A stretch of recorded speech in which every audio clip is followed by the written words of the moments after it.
মক্কার এক বৃদ্ধা মহিলা নবীজিকে খুব অপছন্দ করতেন। তিনি যখনই রাস্তা দিয়ে যেতেন, সেই মহিলা তার ওপর ময়লা ফেলতেন, খারাপ কথা বলতেন। আশেপাশের লোকজনও তাকে দেখত, কিন্তু নবীজি কখনো রাগ করতেন না, বরং ধৈর্য ধরে সহ্য করতেন। একদিন নবীজি রাস্তা দিয়ে যাচ্ছেন, কিন্তু কোনো ময়লা তার পড়ল না। তিনি অবাক হলেন। পরদিনও একই ঘটনা ঘটল। কয়েকদিন ধরে তিনি বুঝলেন, নিশ্চয়ই মহিলা অসুস্থ। তিনি খোঁজ নিয়ে মহিলার বাড়িতে গেলেন। দরজায় কড়া নাড়তেই মহিলা অবাক হয়ে গেলেন।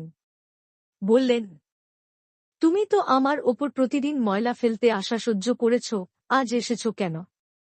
নবীজি মৃদু হেসে উত্তর দিলেন, আমি জানতে চাইছিলাম আপনি অসুস্থ কিনা, তাই দেখতে এসেছি। মহিলা হতবাক হয়ে গেলেন। তিনি ভাবতেই পারেননি যাকে তিনি এতদিন কষ্ট দিয়েছেন, সেই মানুষ তার খোঁজ নিতে এসেছে। তার চোখ ভিজে গেল। তিনি বললেন, তুমি সত্যিই মহান মানুষ। এত কষ্ট দেওয়ার পরও তুমি আমার খোঁজ নিতে এলে। নিশ্চয়ই তুমি আল্লাহর প্রেরিত নবী। এরপর তিনি ইসলাম গ্রহণ করলেন। শিক্ষা: ধৈর্য, দয়া ও ক্ষমাশীলতা মানুষের হৃদয় জয় করতে পারে।